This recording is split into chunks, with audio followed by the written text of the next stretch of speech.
शायना जैसे ही अपने अपार्टमेंट का डोर खोल के अंदर घुसती है तो देखती है लिविंग रूम के सोफे पे कोई आदमी बैठा हुआ है।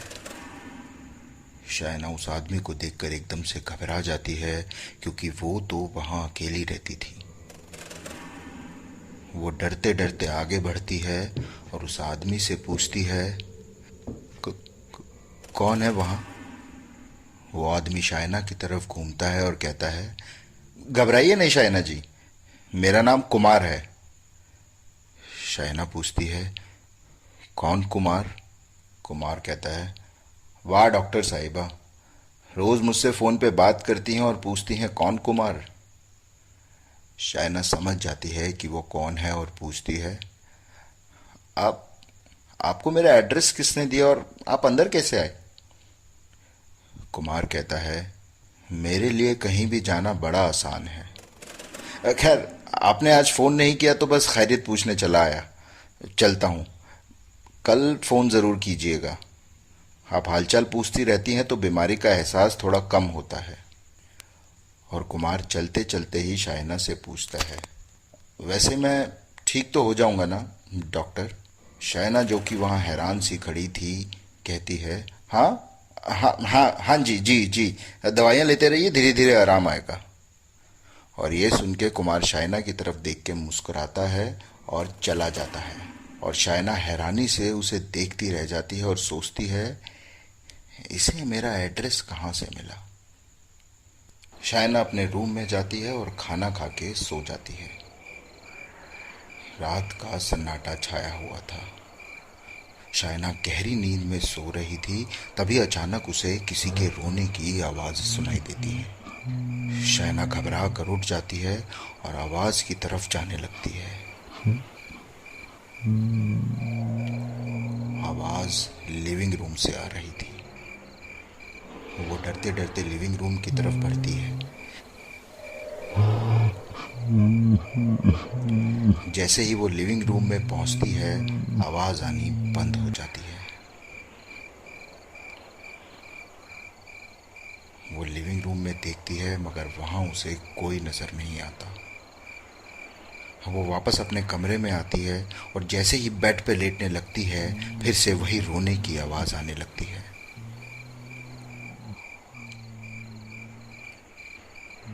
थोड़ी देर में रोने की आवाज आनी बंद हो जाती है और शायना की कब आंख लग जाती है उसे पता ही नहीं चलता। अगले दिन जब शायना की आंख खुलती है तो उसको लगता है कि शायद उसने कोई सपना देखा है। वो ऑफिस पहुंचती है और अपने बॉस राकेश से कुमार के बारे में पूछती है। राकेश कहता है, ठीक है, मैं चेक करके बताता हूँ। और शायना अपने काम में लग जाती है। शायना अभी कॉल पे ही थी कि उसकी कलीग रेहाना झल्लाते हुए उसके पास आती है और गुस्से में कहती है, पेशेंट और दवाई लेने से मना कर रहा है यार, क्या करूं? शायना कहती है, पेशेंट को बोल घबराए नहीं, दवाई लेते रहे, बहुत जल्दी ठीक हो जाएगा, धीरे धीरे आराम आएगा। रेहाना कहती है, छोड़ यार शायना, पिछले 6 महीने से यही गोली दे रही हूँ पेशेंट को, दवाइयाँ असर तो करती है नहीं, कितना काटेंगे यार पेशेंट को? शायना गुस्से में कहती है, वही सबका काम है रेहाना, किसी भी तरह से बहला फुसला के पेशेंट को फंसाए रखना और लंबे समय तक दवाइयां बेचना। अगर तुझसे नहीं होता है तो छोड़ दे, यहाँ बहुत हैं जिन्हें मोटे इंसेंटिव्स की जरूरत है। और ये सुन के रेहाना हार के कहती है, पेन किलर बता दूं? शायना कहती है, हाँ बता दे, और साथ में अपनी दवाइयां भी बेच। रेहाना एक बार फिर से कहती है, पर दवाइयां बहुत ज़्यादा हो जाएंगी यार, वो ऑलरेडी बहुत सारी दवाइयां ले रहा है, कॉम्प्लिकेशंस हो सकते हैं। और ये सुन के शायना रेहाना को लुक्स देती है तो रेहाना चली जाती है और शायना कॉल मिला के कुमार से बातें करने लगती है। कंपनी की हकीकत सब जानते थे मगर मोटे इंसेंटिव्स के लालच में कोई कुछ नहीं बोलता था। और उसमें सबसे टॉप पे थी शायना, जो नकली डॉक्टर बन के कॉल पे पेशेंट से बातें किया करती थी और उनको उल्टी सीधी दवाइयां बेचा करती थी। न जाने कैसी भूख थी शायना की जो कभी शांत ही नहीं होती थी। शाम होती है, शायना अपना काम खत्म कर घर पहुंचती है और दरवाज़ा खोल के जैसे ही अंदर जाती है तो देखती है उसी सोफे पे फिर से कोई बैठा हुआ है। शायना घबरा जाती है और इससे पहले कि वो कुछ बोले, एक आंटी जिनकी उम्र करीब 60-65 साल की थी, वो बोलती हैं, घबराओ नहीं बेटा, मेरा नाम लक्ष्मी है। तूने आज फ़ोन नहीं किया तो बस खैरियत पूछने चली आई। अब चलती हूँ, कल फ़ोन ज़रूर करना। तू हालचाल पूछती रहती है तो बीमारी का एहसास थोड़ा कम होता है। और लक्ष्मी आंटी चलते चलते ही पूछती हैं, वैसे मैं ठीक तो हो जाऊंगी ना बेटा? शायना जो कि पूरी तरह से खोई हुई थी, खोई खोई ही कहती है, जी दवाइयाँ लेते रहिए, धीरे धीरे आराम आएगा। और ये सुन के लक्ष्मी शायना की तरफ देखती है और मुस्कुरा के चली जाती है। शायना को सब कुछ बड़ा अटपटा लग रहा था। उसे समझ नहीं आ रहा था कि ये सब आखिर हो क्या रहा है। मगर एक बात वो जान चुकी थी कि उसके साथ कुछ तो अजीब हो रहा है। शायना अपने बेड पे लेटी थी और इन्हीं सब चीज़ों के बारे में सोच रही थी कि तभी उसे फिर से आवाज़ें आने लगती हैं। इस बार आवाज़ किसी के करहाने की थी। शायना डरते डरते उठती है और आवाज़ की तरफ जाने लगती है।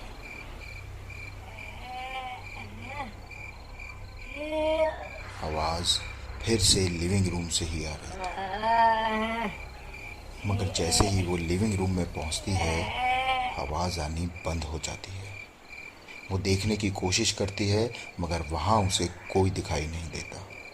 वो वापस कमरे की तरफ जाने के लिए मुड़ती है, तभी उसकी नज़र वॉल पे लगे मिरर पे पड़ती है और उसको पीछे सोफे पे लक्ष्मी आंटी बैठी दिखाई देती है। वो घबरा के पीछे देखती है तो पीछे कोई नहीं होता। वो वापस शीशे में देखती है तो इस बार उसे दर्द से कराहते हुए अपना खुद का अक्स दिखाई देता है। शैना भाग के अपने बेड के पीछे जाके छुप जाती है और वहीं बैठे बैठे सो जाती है।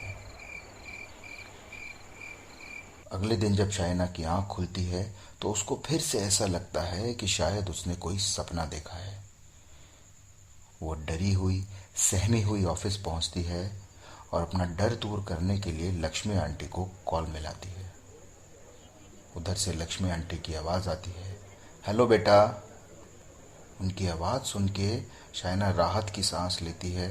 तभी उसका सीनियर राकेश आता है और कहता है, अरे शायना, वो तुम कल कुमार के बारे में पूछ रही थी ना? वो कुमार और एक और पेशेंट थी तुम्हारी, हाँ वो लक्ष्मी, उन्हें कॉल मत करना, वो दोनों एक्सपायर्ड हैं। ये सुन के शायना के होश उड़ जाते हैं। वो कहती है, एक्सपायर्ड है? लेकिन कब? अभी तो मैं। राकेश कहता है, हो गया आई गेस 3-4 दिन। शायना ने जो सुना उसे अपने कानों पे यकीन नहीं हुआ। वो फटाफट अपना सिस्टम लॉग आउट करती है और खुद को संभालते हुए जैसे तैसे अपने घर पहुंचती है। शायना डरते डरते अपने अपार्टमेंट का दरवाज़ा खोलती है और सोफे की तरफ देखती है। सोफे पे कोई नहीं था। शायना राहत की सांस लेती है, तभी उसका फ़ोन बजता है। शायना घबरा जाती है और डरते डरते फ़ोन उठाती है। दूसरी तरफ से आवाज़ आती है, हेलो शायना जी, मैं कुमार बोल रहा हूँ। और ये सुनते ही शायना के हाथ से फ़ोन छूट के गिर जाता है। फ़ोन दोबारा बजने लगता है पर शायना फ़ोन नहीं उठाती और अपने कमरे की तरफ भागती है तो देखती है लक्ष्मी आंटी उसके बेड पे बैठी हुई है। वो कहती हैं, फ़ोन क्यों नहीं उठाती है मेरा? मुझे तकलीफ़ हो रही है, कोई दवा बता देना बेटा, ये दर्द अब नहीं सहा जाता। शैना वापस लिविंग रूम की तरफ भागती है तो देखती है सामने सोफे पे कुमार बैठा हाथ से कॉल का इशारा करता है और कहता है, please call me doctor, I am in pain. Shaina घर से बाहर की तरफ भागती है और दरवाज़ा खोलने की कोशिश करती है मगर दरवाज़ा नहीं खोल पाती। उसके बाद से शायना को कभी किसी ने नहीं देखा। वो हमेशा अपने घर में बंद रहती है। बस कुछ आवाज़ें सुनाई देती हैं, सिसकियों की आवाज़ें, दर्द में करहाने की आवाज़ें। शायना की रक्त तृष्णा शांत हो चुकी थी। मगर लक्ष्मी और कुमार की तृष्णा अभी भी अधूरी थी।